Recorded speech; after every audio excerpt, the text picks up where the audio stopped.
Саламатсыздарбы? Эфирде Арча медиа. Силер менен мен Касиет Мамырбай жана бүгүн биздин конок Жаныш Бараков, 26 саясий туткундун бирөөсүнүн адвокаты, Перизат Суранованын жактоочусу. Саламатсыздарбы? Угулуп жатабы, саламатсызбы? Эң алгачкы суроо Саламатсызбы? 23 октябрда кодоно бузуулар менен коштолгон тинтүүлөр жүрүп, анан 26 адам кармалды. Ушул аптада 22 адамдын сот отуруму өтүп, анын арасында дагы Перизат Суранованын да соту болчу. Ошол жөнүндө кененирээк айтып бересизби?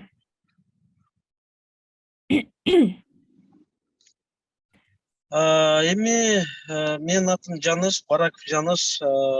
Мен жактоочумун в защиту интересов и законных прав Сурановой Перизат Юлдашалиевнанын 25 октябрда прокуратура и следственные органы ГСУ сотко өтүнүш келтирилген.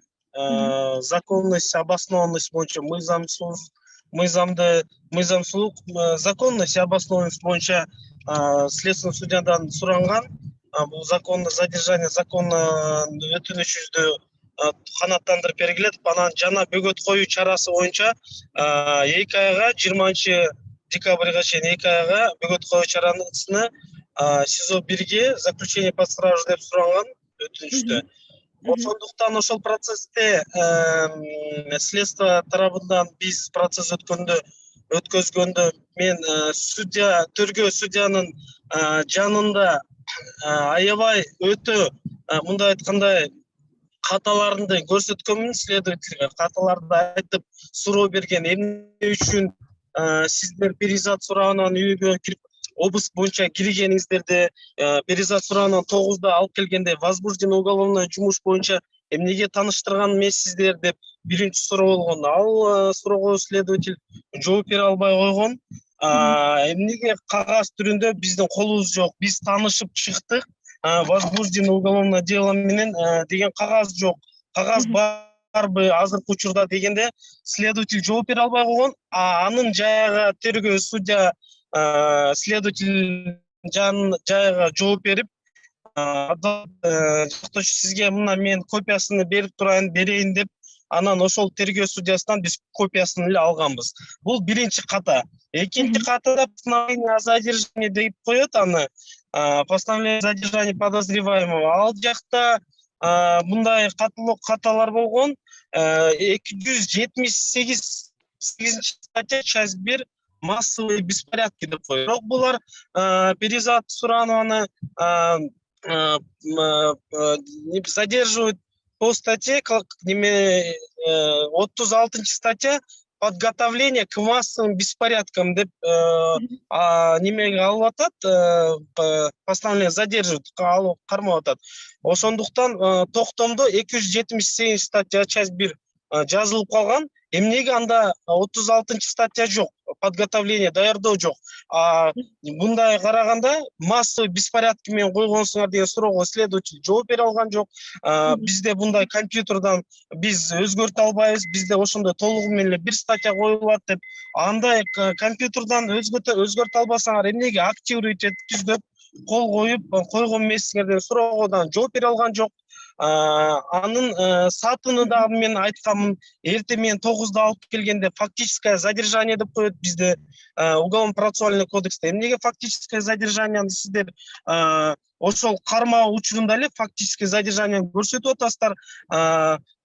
Тогда как ГСУнун ичинде мен адвокат катары бирде келип атсам, Перизат Суранованы 9-да, эрте мен 9-дан бери кармап атсаңар, же чыгам десе чыгарбай, эки оперуполномоченный жанында постоянно туруп, ал уже фактическое задержанияга жатат деп суроо берсем, ал суроого жооп бере алган жок. Мен көрсөткөн бүт следовательный каталардын баарын көрсөтүп чыккандан кийин, ал бар катаны во внимание судья албай, следовательнин өтүнүшүнө канааттандырылып, законно и обоснованно деп токтом чыгарган. Андан кийин бөгөт коюу чарасы боюнча биз бул жакта тергөө судья алдына следователь өтүнүш келтирген, 2 айга камакка алынуу суранган. Мен ошондуктан суроо бергем. Эмнеге мына сиздер эмне менен ошону сможете обосновать дегенде, тергөө только классификация преступления деген бар да, сиздер билгениңиздердей, менее тяжкие, особо тяжкие преступления деп коет. Анан бул оор преступленияларга жатат деп туруп эле ошол менен камакка суранган. Бирок мен адвокат жактоо тараптан мен справканы судья тарабына тиркеп коюп сурагам, то, что у нее есть фактическое место проживания, не то что фактическое, а по прописке она там проживает по данному адресу деп, ошол адресте жашайт пропискасы бар, ошол адресте деп бергенмин. Бергенден анан на иждивении балдары бар, несовершеннолетние дети есть деп справкасын, ата-энесинин жүрөгү ооруйт деп выписка из больницы аны бергенмин. Ошол обстоятельстволарды тергөө судьясы во внимание албай, только классификация преступления боюнча оор кылмышка кирет деп эле камакка алынганда, биздин суранган ошол обстоятельствонун бирөөсүнөн во внимание тергөө судьясы алган жок. Анан мен аны 25 октябрь чыккан токтомду мы не согласны, незаконно деп апелляционный даттануу шаардык сотко жазганбыз, шаардык Бишкек городской сотко жазганбыз. Ал жактан сиздер билгендей, вот 2 дня назад и вчера было проведен процесс. Процесстин учурда мен дагы бир жолу өтүнүш келтирдим. Ушул эмнеге городской шаардык соттун ичинде следователь катышпайт деп. Уголовно процессуальный кодексте жазылган. Кандай сот инстанциянын сотунда өтсө, экинчи инстанцияда ошондой мындай айтканда правилалар менен өтүш керек деп сурангам. Следователь чакырып келип, сиздердин во внимание суроолор бар, суроолорду берип туруп следовательге ошол жерден сиздер көрүшүңүздөр керек. Следовательдин өз сөзүнөн көрүп, ката кетирилген каталарны сиздер угушуңуздар керек дегендин өтүнүш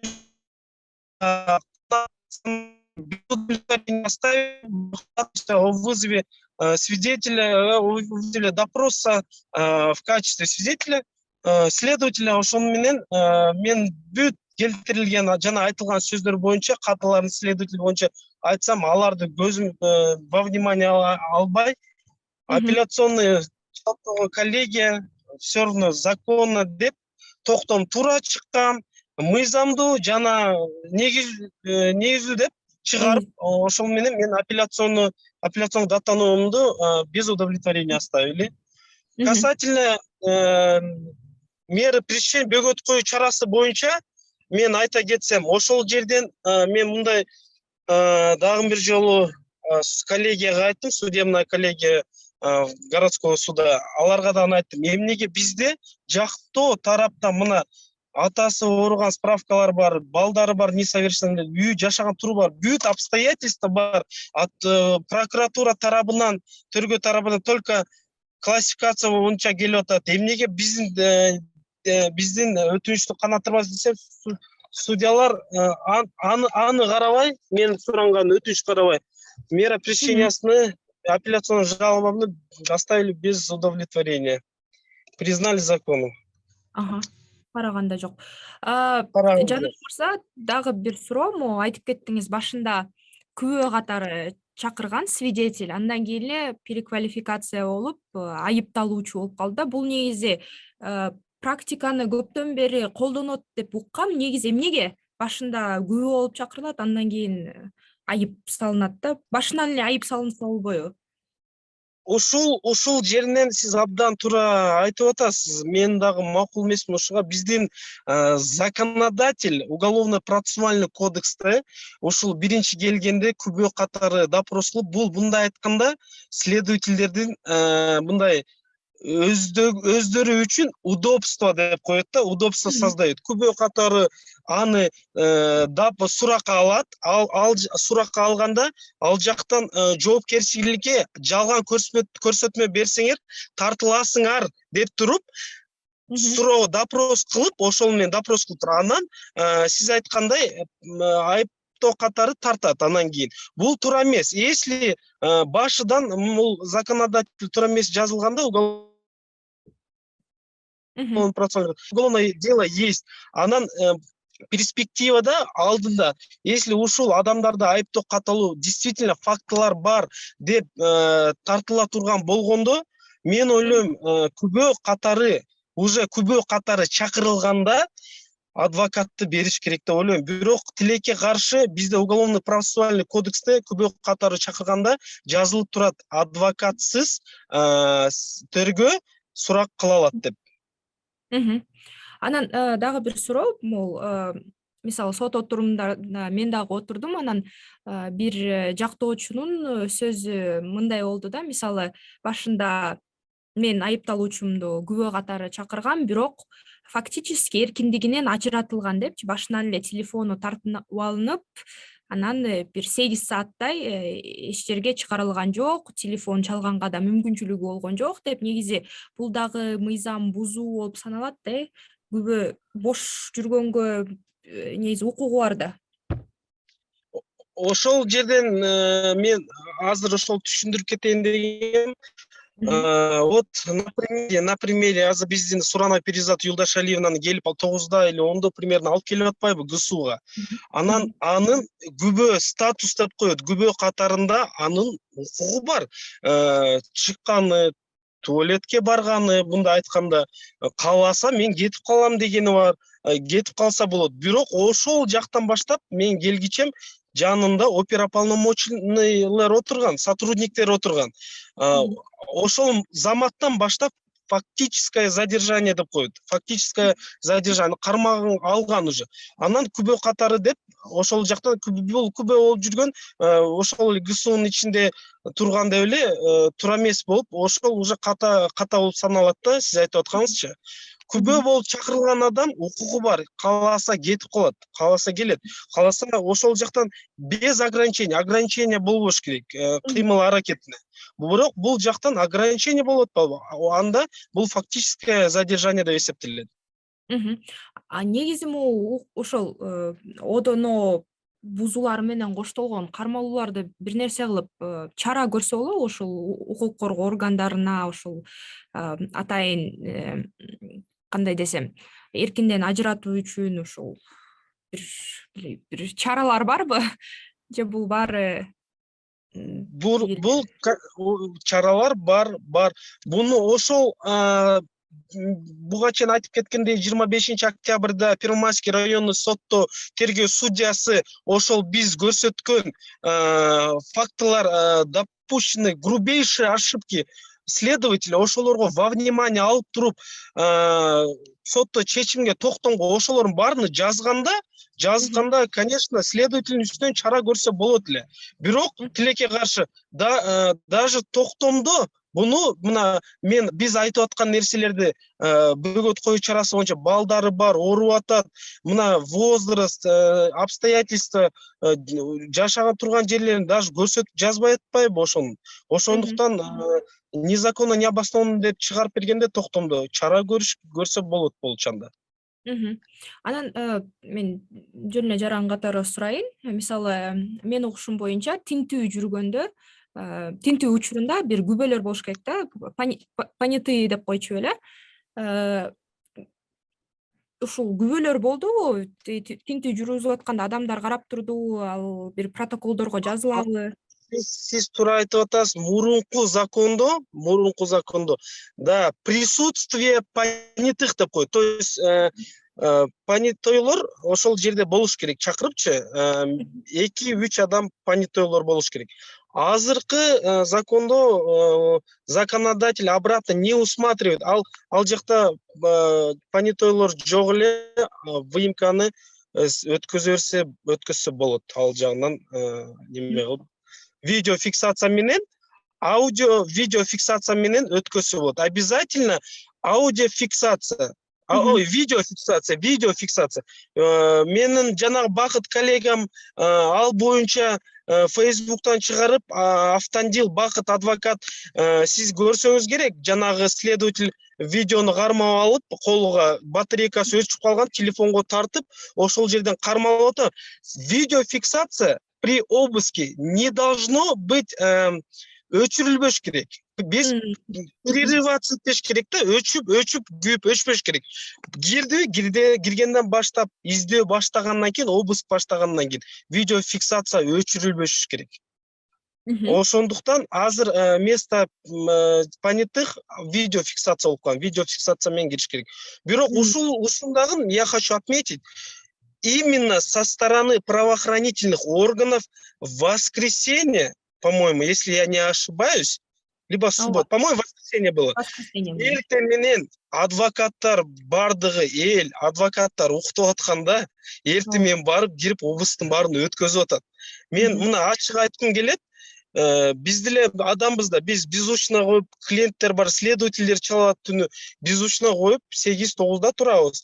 Мен турганда мага уже более аябай көп звоноктор келген. Ошол менен пайдаланып, воскресенье обыска киришкен бул следовательдер. Эч кимге чала албайт, бардыгы эс алып атат деген ойлор максат менен. Эч ким келбесин деген да, жактоо тараптан эч ким келип, мондай именно следовательдердин ошибкаларını неме кыла албасын депчи, көрсөтө албасын. Дагы кичине мыйзам жактан суроолор келип түштү. Мисалы, Рита Карасартовага тинтүүгө келгенде көрүнүп турду, 5 адам мындай гражданский форма деп коет го, жөнөкөй адамдын кийими менен келип эле мындай дарбазасын талкалап эле киргендей болду. Бул деген дагы мыйзамдуу же мыйзамда андай жокпу? Обязательно форма кийип жүрүш керекпи? Негизи ал келгенден кийин, сиз тура айтасыз, мен ал видеону көргөнмүн. Ал келгенде сотрудник, следователь келиш керек.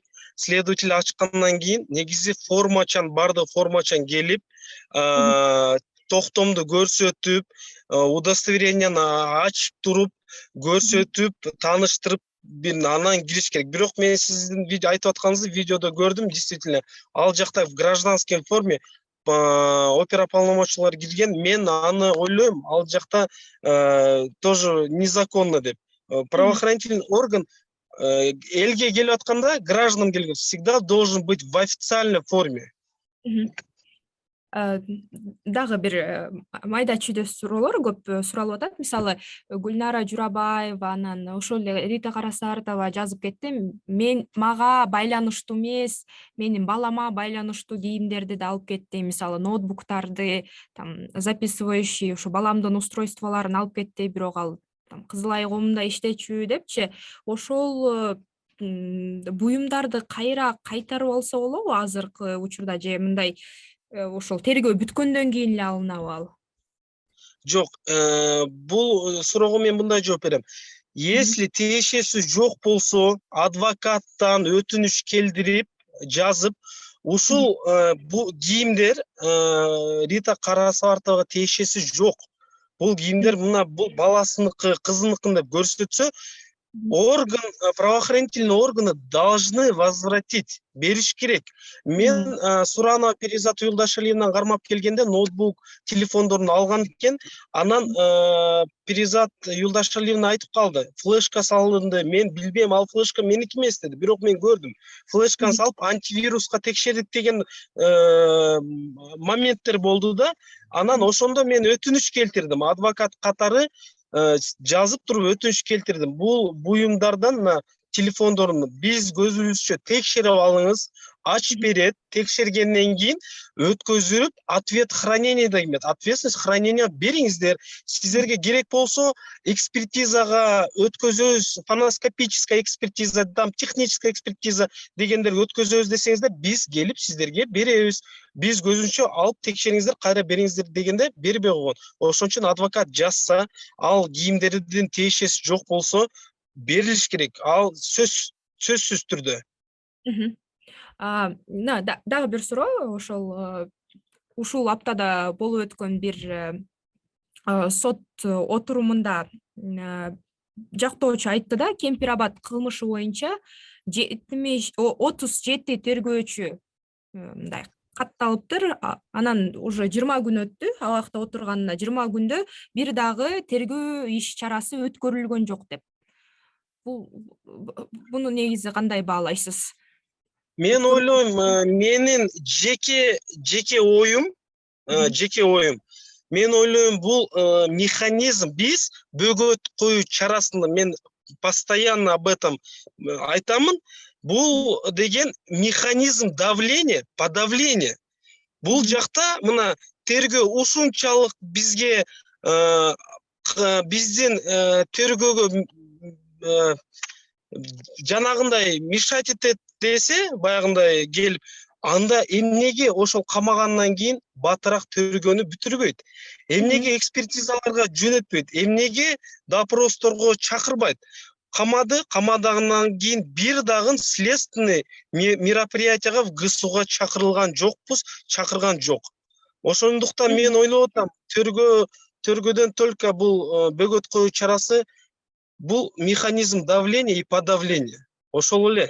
Алардын жанагындай сөзү, соттогу айтып аткан сөз эмес. Бизге скроется от органов, тиги органга неме кылат, тоскоолдук берет дегени, бул өздөрүнүн ошол сөзүнө далилдей албай атат практикадан. Хорошо, ошондо тоскоолдук кылабыз дегенде эмнеге бизди камагандан кийин чакырбайт, бат тергөөнү өткөзбөйт? Эмнеге 100% фактылар бар десе, эмнеге сотко өткөзүп бербейт? Тергөөчүнө дагы эле кармап отурушат. Бул тергөөдө фактылар деп атат, только экспертизаны өткөзөт, мен оюмча. Башка бул жерде күбө жок. Ошол эле видеофиксациясы, аудиофиксацияны экспертизага жөнөт, ошол менен мен оюмча тергөө бүтөт. Бул ашып кетсе 1 айдык мындай следствияны бат эле бүтүрүш керек. Бул деген негизи ошо тергөө башталса 1 айда бүтөт деп атасыз. Негизи өзүңүздүн мындай ички сезимиңиз боюнча бул качан бүтөт? Кемпир Абадтын эми мен ал боюнча айта албайм, бирок ошо жеке менин оюм жаңы жылдан кийин деп ойлоймун. Жаңы жылдан кийин сотко жөнөтөт же бүтүрөт деп тергөөнү. Дагы мыйзам боюнча суроолор, мисалы азыр сот отурумдар өттү, дагы 3 адамдыкы калды, Оразайым, Шаменов менен Мамбет Жунус Абыловдукы. Ошо соттор бүткөндө дагы кийинки аракеттер кандай? Же 20-сына чейин болду, тынчыдыбы? Азыркы учурда 20-сына чейин тынчыды дегенде, следствие если чакырбай, дагы эле ошол өзүнүн көрсөтсө, то что следствие механизм давления деп атпаймынбы, ошонусуну көрсөтө берсе, бирок биз тараптан биз өтүнүч келтиребиз. Мен өтүнүч келтирем, ошол эле буюмдарды берилсин, андан кийин экспертизага ошол аудиозапистерди экспертизге жөнөтүлсүн деп биз жактан, если даже следствие кыймылдабаса, биз жактан өтүнүчтөр келтиребиз биз. Мен келтирем. Анан дагы бир суроо, мисалы ошол кармалгандардын туугандары сурап атат, биз деген кезиксек болобу, мындай свидание жасаса болобу деп, ошол тараптан жообуңузду айтып кетесизби? Бул суроого мындай жооп берем. Уголовно-процессуальный кодексте жазылат. Сиздер билгендей, следственная группа следовательдерди создана, следственная группа. Ошонун группанын ичинде руководитель следственной группы болот, Жапеков деген. Ошол руководительге өтүнүч келтирип, заявление жазып, рухсатыны руководитель берсе, анан СИЗОго кирип жолукса болот. Негизи сиз жазып көрдүңүзбү, мисалы? Перизат Суранованын тууганы Биз Сурано Перизат Юлдашалиевна менен сүйлөштүк, жаза элек болчук, эмне дегенде мен түшүндүрдүм. Мына процессте бөгөт коюу чарасы боюнча болот, күтө турайлы. Сиз сотко келесиз, апаңыз менен сотто возможно көрүшүп каласыз, сүйлөшөсүз. Ошондуктан сот бүтсө, сот бүткөндөн кийин токтомун алып туруп, андан кийин Кудай буйурса, мен понедельник ошол руководительге следственный группа Жапековго өтүнүч жазамын жолуктуруу боюнча. Ишенич барбы мындай жолуктурат деп? Угуп калдым да, негизи СИЗО 1де ошо свиданиянын негизи эметпейт деп, жасатпайт деп. Ал боюнча мен жооп бере албайм, бирок ишенич бар деп ойлойм. Анан дагы бир суроо, мындай техникалык суроо да, негизи СИЗО 1деги эме кандай, өзүн кайсы жерде жашайт, басканга, ары бери басканга мүмкүнчүлүк барбы? Кимдерди айтып атасыз? Сурооңузду түшүнбөй калдым, кечиресиз. Мисалы, Перизат Суранова азыр СИЗО 1де отурат да. Абактагы ооба, негизи кандай, ары бери басса болобу, мүмкүнчүлүктөрү кандай дейм да аякта.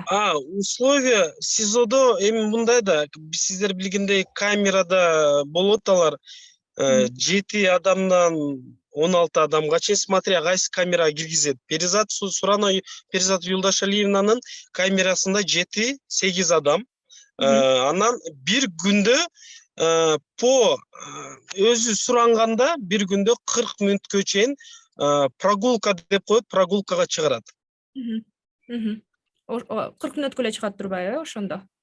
Ооба, 40 мүнөткө чейин бир күндө бир жолу суранганда чыгарат. Негизи жакшы эле, ичинде жылуу бар. Жылуу боюнча ооба жетишүүчө чалып атат азыр. Бүт эле бар, жылуу, Шарттары жакшы эле демек. Шарттары жакшы.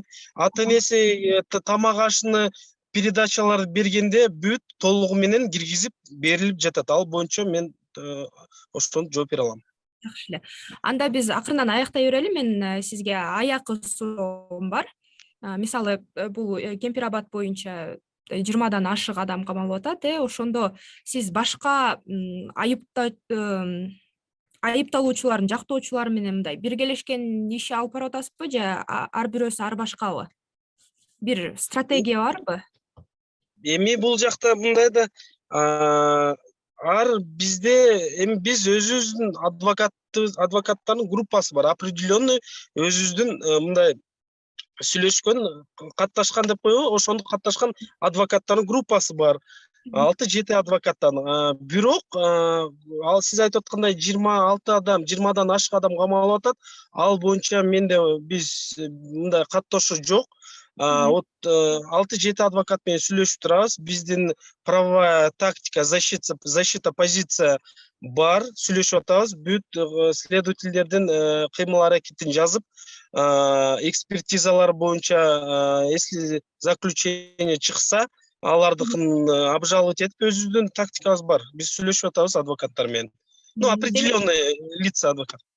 Демек бир мындай биргелешкен бир сөз катташуу бар турбайбы? Бар. Макул, анда рахмат сизге, Жаныш мырза, мыйзамды түшүндүрүп берип, негизи абакта отурган баарын эле түшүндүрүп берген үчүнчү ишенебиз. Саясий туткундар жакында бошотулат. Рахмат сизге. Сиздерге да бир жолу рахмат, саламатта калыңыздар. Рахмат.